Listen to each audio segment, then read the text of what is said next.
मान। मान का सीधा मतलब है जिसके द्वारा तोला जाए या मापा जाए। मीयते अनेन इति मानम, यानी जिसके द्वारा तोला जाए या मापा जाए उसे मान कहते हैं।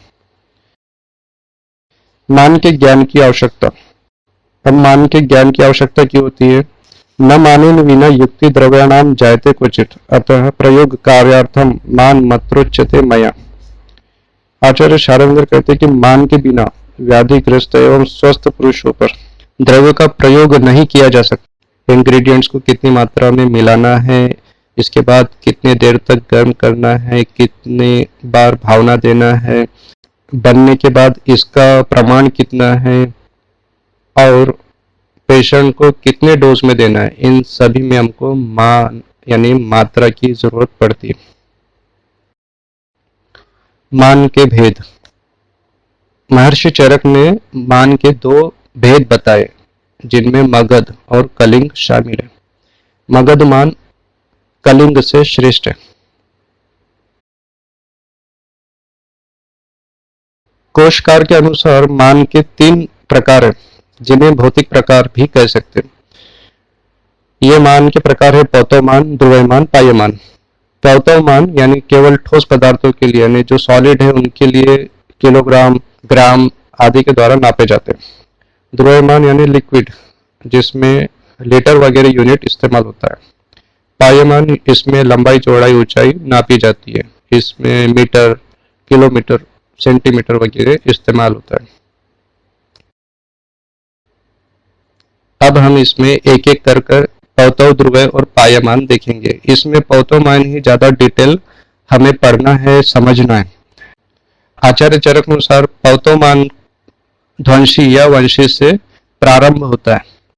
ये ध्वंसी क्या है? ये खिड़कियों से आती हुई सूर्य की किरण में उड़ती हुई धूल के कण है। इन्हें वंशी या ध्वंसी कहा जाता है। एक कण का जितना वेट होगा वो एक ध्वंसी है। अब इसके बाद आचार्य शारंगर का मत हमें देखना है। इसमें इन्होंने बेसिक यूनिट परमाणु को माना है। अब ये परमाणु क्या है? जो आचार्य चरक ने ध्वंसी जो बेसिक यूनिट माना था उसको अगर 30 पार्ट में डिवाइड किया जाए तो जो उसका 30वां भाग रहेगा वो है परमाणु, यानी 1/30 पार्ट आचार्य शारंगर ने परमाणु को माना है। 30 परमाणु यानी एक वंशी, 6 वंशी यानी एक मरीच, 6 मरीच यानी एक राजिका, 3 राजिका यानी एक सरशप, 8 सरशप यानी एक यव, 4 यव यानी एक गुंजा। अभी ये सब मिलकर एक फार्मूला बन जाता है वमरा सयगु। वमरा सयगु ये आपको याद रखना है। इसके साथ साथ 6 6 3 8 4 6 ये भी याद रखना है। इसके बाद हमें दूसरा फार्मूला याद रखना है। माशा कप कुप्र आ द्रोण द्रोणी खा। मा से माशक, शा से शाण, क से कर्ष, प से पल, कु से कुढ़व, प्र से प्रस्थ, आ से आड़क, द्रोण द्रोणी और खा से खारी। मा, शा, क, प, कुप्र, आ, द्रोण द्रोणी खा, इनमें चतुर्गुण रिलेशन है, यानी दूसरा मान पहले मान से 4 गुना बड़ा है। यानी 4 माशक इक्वल टू 1 शाण, 4 शाण इक्वल्स टू 1 कर्ष, 4 कर्ष इक्वल्स टू 1 पल, 4 पल इक्वल्स टू 1 कुढ़व, 4 कुढ़व इक्वल्स टू 1 प्रस्थ, 4 प्रस्थ इक्वल्स टू 1 आड़क, 4 आड़क इक्वल्स टू 4 द्रोण, 4 द्रोण इक्वल्स टू 4 द्रोणी, 4 द्रोणी इक्वल्स टू 1 खारी। इसी को आचार्य शारंगर ने चतुर्गुण के सूत्र में सूत्रित किया है, वर्णित किया है। माश टंक अक्ष बिलवानी कुड़व प्रस्थ आड़कम राशिर द्रोणी खारी इति यथोत्तरम चतुर्गुणा। माश यानी माशक है, टंक क्षाण, टंक यानी क्षाण, अक्ष यानी कर्ष, पल यानी बिल्व, कुड़व एज इट इज, प्रस्थ आड़कम, राशि द्रोणी, खारी ये सब एज इट इज है। बाकी बस माश टंक अक्ष बिलवानी, इसके टंक अक्ष बिलवानी के सिनोनिम आपको देख लेना है। इसके साथ एक दूसरा फार्मूला भी है, कोशु प्रमा। को से कोल, शु से शुक्ति, प्र से प्रस्तुत और मा से मानिका। ये आपको शान के बाद फिट करना है कि इसमें कोलशु प्रमा भी जोड़ दिया जाए तो आपका नॉलेज और ज़्यादा बढ़ जाता है। जैसे 2 शान इक्वल्स टू 1 कोल, 2 कोल इक्वल्स टू 1 कर्ष, 2 कर्ष इक्वल्स टू 1 शुक्ति, 2 शुक्ति इक्वल्स टू 1 पल, 2 पल इक्वल्स टू 1 प्रस्तुत, 2 प्रस्तुत यानी 1 कुड़व, 2 कुड़व यानी 1 मानिका और 2 मानिका यानी 1 प्रस्थ। यहाँ पर एक गुंजा यानी 120 mg आपने अगर ग्रहित किए, अब इसी को मल्टीप्लाई करते करते आप बाकी कैलकुलेशन निकाल सकते हैं। जैसे एक रत्ती यानी 120 मिलीग्राम, एक माशक यानी 720 मिलीग्राम, एक शान यानी 3 ग्राम, एक कोल यानी 6 ग्राम, एक कर्ष यानी 11.5 ग्राम, एक शुक्ति यानी 23 ग्राम, एक पल यानी 46 ग्राम।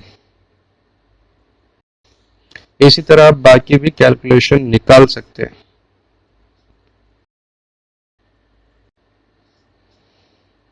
इसी पौतोमान को अगर मैट्रिक सिस्टम ऑफ वेट में अगर देखें तो 1 ग्राम इक्वल्स टू 16 ग्रेन यानी 1 माशा के बराबर होता है। 1 decigram equals to 110 gram, 1 centigram equals to 100 gram, 1 milligram 1/1000 gram होता है। 1 kilogram equals to 1000 gram, 1 quintal equals to 100 kilogram और 1 metric tonne equals to 10 quintal ये होता है।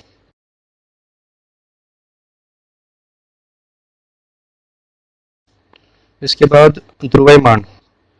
द्रव्यमान ये लिक्विड और वॉल्यूम नापने वाला मान है। प्राचीन काल में बिंदु यानी एक ड्रॉप इसका बेसिक यूनिट होता था, इसे नापने का बेसिक यूनिट होता था। अब एक बिंदु कैसे नापा जाए? तर्जनी उंगली की 2 पर्वों को किसी लिक्विड में डुबाकर ऊंचा उठाने से जो बूंद गिरती है उसे एक बिंदु कहते हैं। ये इसकी डेफिनेशन है। तो 8 बिंदु यानी 1 शान, 32 बिंदु यानी 1 शुक्ति और 64 बिंदु यानी 1 पानी शुक्ति। और इसके साथ ही कुड़व पात्र का भी वर्णन मिलता है। इसके लिए 4 अंगुल चौड़ा, 4 अंगुल गहरा, 4 अंगुल ऊंचा ऐसा पात्र जो हो उसे कुड़व पात्र कहते हैं। इसके द्वारा भी आप लिक्विड या वॉल्यूम नाप सकते हैं। अगर द्रव्यमान को मॉडर्न इसमें देखा जाए metric system of liquid weight तो 1 डेसीलीटर यानी ये होता है 1/10 लीटर, 1 सेंटीलीटर यानी ये होता है 100th लीटर, 1 मिलीलीटर यानी ये होता है 1/1000 लीटर, 1 डेकालीटर यानी ये 10 लीटर, 1 हेक्टोलीटर यानी 100 लीटर और 1 किलोलीटर यानी 1000 लीटर। इसके बाद बारी है दैर्घ्य मान की यानी लंबाई, ऊंचाई और हाइट नापने का यूनिट। प्राचीन काल में प्रचलित अंगुली, व्यस्त हाथ के द्वारा इसको नापा जाता था। तो इसमें बेसिक यूनिट है इसका 1 अंगुल। अब ये 1 अंगुल क्या होता है? तो 8 यव को कंटिन्यू एक लाइन में रखने के बाद उसमें सुई से पिरोने के बाद जो लंबाई बनती थी उसे 1 अंगुल कहते थे। ये 1 इंच लगभग होता है। ऐसे 12 अंगुल यानी 1 वितस्ती यानी 1 वित्ता, 22 अंगुल यानी 1 अरत्नी, 14 अंगुल यानी 1 हस्त, 4 हस्त यानी 1 व्याम, 12 अंगुल यानी 1 वितस्ती यानी 9 इंच, 22 अंगुल यानी 1 अरत्नी यानी 16.5 इंच, 24 अंगुल यानी 1 हस्त यानी 18 इंच यानी 2 वितस्ती और 4 हस्त यानी 1 व्याम यानी 72 इंच होता है। अब इसको मॉडर्न यानी मैट्रिक सिस्टम के आधार पर भी देख लेते हैं। 1 मीटर यानी 39.37 इंच, 1 डेसीमीटर यानी 1/10 मीटर यानी मीटर का 10वां भाग यानी 1 डेसीमीटर, 1 सेंटीमीटर यानी मीटर का 100वां भाग, 1 मिलीमीटर यानी मीटर का 1000वां भाग, 1 किलोमीटर यानी 1000 मीटर।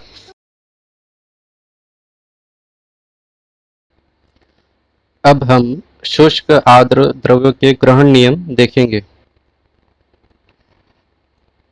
अभी तक हमने जो मान देखे ये शुष्क द्रव्यों के मान हैं।